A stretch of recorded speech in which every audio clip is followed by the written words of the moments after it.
ফেনীর ৩টি আসনের ফলাফল জানবো। ফেনীর প্রতিনিধি দিদারুল আলম আমাদের সাথে যুক্ত আছেন। দিদারুল আলম, ফেনীর ৩টি আসনে বিএনপি প্রার্থীরা এগিয়ে আছেন, আনুষ্ঠানিক ফলাফল ঘোষণা কি হয়েছে? কত ব্যবধানে তারা এগিয়ে আছেন, বা যদি জিতে থাকেন কতটা ব্যবধানে জিতলেন সে বিষয়ে জানাবেন।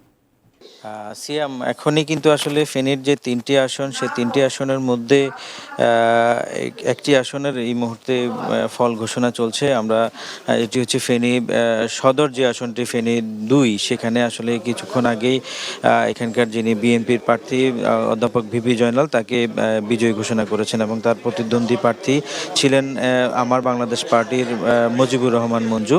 এবং আমরা আনুষ্ঠানিকভাবে দুটি আসনের আসলে এখন পর্যন্ত ফল প্রকাশ করেছেন। তার মধ্যে হচ্ছে ফেনী ১ আসন, যেটি হচ্ছে ধানের শীষের যিনি প্রার্থী ছিলেন বিএনপির রফিকুল আলম মজনু, তিনি ভোট পেয়েছেন ১,১৯,৯০৪। কি বুঝলেন ভাই? অনলি যেটাই চাই। এবং তার যে প্রতিদ্বন্দ্বী প্রার্থী ছিলেন এস.এম.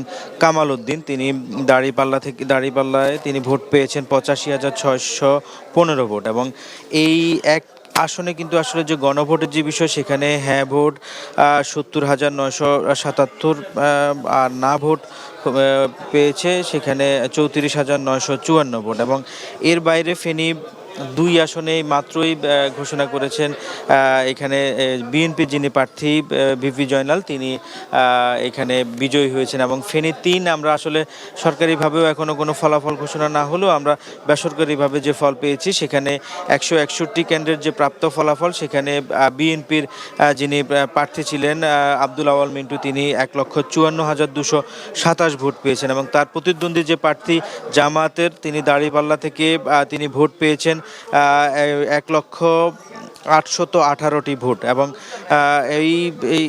এখানেও কিন্তু আসলে হ্যাঁ ভোট পেয়েছে ৬৮,৩৩৭, এবং না ভোট ৪৪,০৭৬ ভোট এখানে পেয়েছে। তো আমরা আসলে এখন পর্যন্ত আনুষ্ঠানিকভাবে দুটি আসনের আমরা ফলাফল পেয়েছি, আরও একটি আনুষ্ঠানিকভাবে না হলেও আসলে আমরা বেসরকারিভাবে পেয়েছি। আমরা ৩টিতেই আসলে বিএনপির এক প্রকার বিজয়ী হয়েছেন প্রার্থীরা।